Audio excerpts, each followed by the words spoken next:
Niko Omilana has solved the YouTube algorithm, making him a part of an elite group of creators averaging more than 10 million views per video.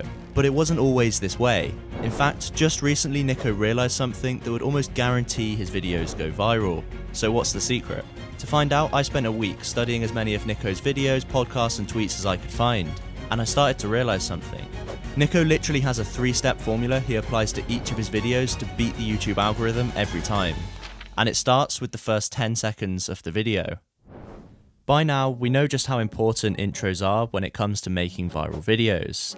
After all, this is when viewers are at their highest risk of leaving.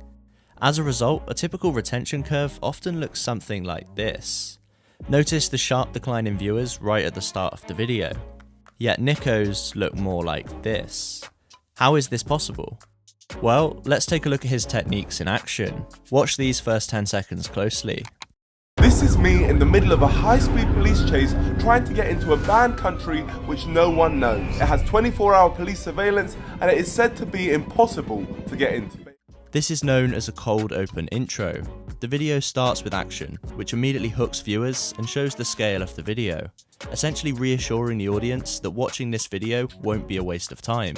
But you might be thinking, a lot of YouTubers already do this, so what makes Niko's intro so much better?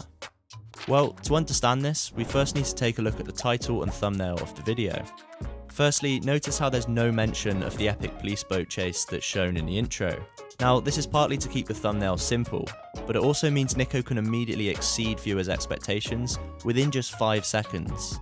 This is really important, as any viewers who are on the fence about watching are now instantly glued to their screens.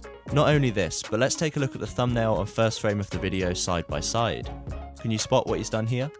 Niko has ensured that the first frame of the video closely resembles the thumbnail. There's a close-up of Niko, the bright orange life jacket, the sea, and even the green trees in the background.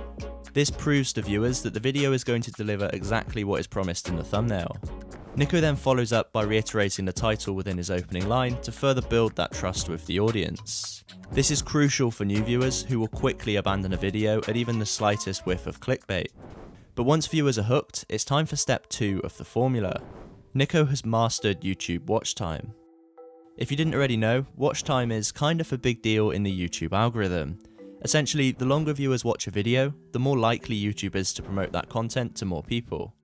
Now, there are countless tricks YouTubers use to boost watch time, but it all essentially comes down to one thing: keeping viewers engaged. And how Niko does this is truly genius. To keep the audience engaged, Niko follows a 2-stage process.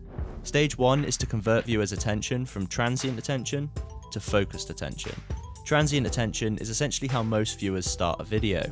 They're still in a browsing mindset, and you typically have around 8 seconds to convince them to stay before they get bored and start to look for a different video to watch.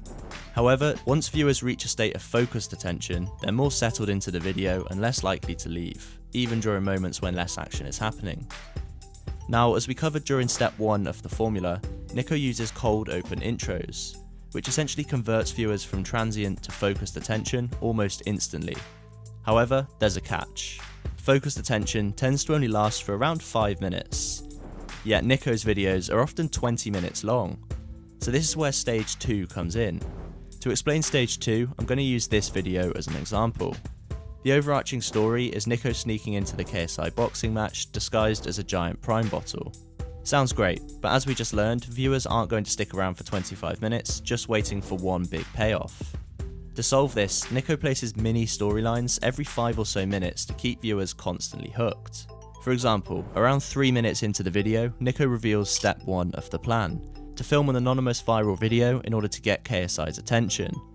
This storyline conveniently lasts for around 4 minutes before getting to the payoff. Were they able to get KSI's attention? These mini storylines continue throughout the video, leaving viewers constantly excited for the next payoff, which is always just around the corner. However, none of what we've covered so far would matter if nobody clicked on the video in the first place. This brings us on to step 3 of the formula. Niko has become the thumbnail king. After studying all of Niko's thumbnails over the past 3 years, I found that he follows a simple 3-rule strategy that pretty much guarantees clicks every time. So let's start with rule number 1, show, don't tell. While many of Niko's thumbnails do contain some text, it's rarely the main focal point of the image. And this is for good reason, as according to multiple studies, humans can process images around 60,000 times faster than text. This is really important because viewers are generally scanning multiple thumbnails when browsing, so having a thumbnail that can be understood quickly is critical for having a high click-through rate. Rule number 2 is to leave the viewers with unanswered questions. Let's take a look at this thumbnail from Niko as an example. When I see this image, I immediately have questions like, how did she react? How did Niko get on stage? The list goes on. Once viewers start asking these questions, curiosity starts to set in, and the chances of them clicking on this video are infinitely higher. However, taking advice from the great Michael Scott, rule number 3 is arguably the most important. KISS. Keep it simple, stupid. To prove this rule, I'm going to flash 2 thumbnails on the screen, and I want you to choose which thumbnail you're most likely to click. Ready? You probably said the one on the left. Why? Because the one on the right had far too many focal points, making it hard to even process what's going on. Essentially, the more you add to a thumbnail, the longer it takes for viewers to understand. Niko deliberately removes any distractions and only leaves information that viewers need to see. By following this 3-rule strategy, Niko is able to maximize his click-through rate and let his content do the talking. If you enjoyed this video, you might also enjoy my breakdown on Ryan Trahan and how he's beating the YouTube algorithm with a strategy that nobody else is using.